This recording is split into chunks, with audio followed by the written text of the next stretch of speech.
Mark Ronchetti had this to say while accepting the Republican nomination for governor Tuesday night. When this governor ran 4 years ago, she said our leaders need to be held accountable for the performance of CYFD.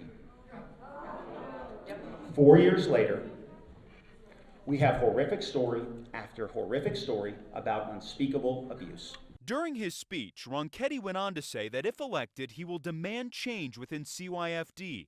We sat down with him to understand what that would look like. It should look like when a case starts, we know every bit of communication that has happened from the caseworker to the family to potentially foster families.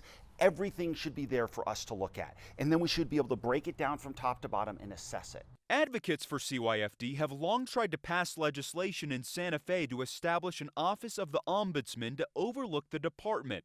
But during the last several legislative sessions, those bills have failed. An ombudsman could be a great step. We also need an independent investigation to make sure we know exactly where the problems are and how we can fix them. Ronchetti believes the problems with the department stems from the political elite currently in power. This is a huge example of the powerful in Santa Fe telling everybody else this is how it's going to be, and we don't want to be accountable. We reached out to Governor Michelle Lujan Grisham's campaign about the current accusations against CYFD and what she's doing to fix them.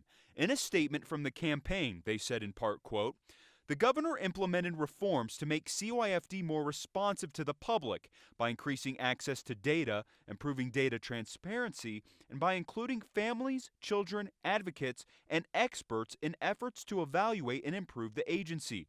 Governor Lujan Grisham created the Office of Children's Rights to advocate on behalf of children and youth in care, and signed legislation to establish an independent office to provide legal representation and advocacy directly for families."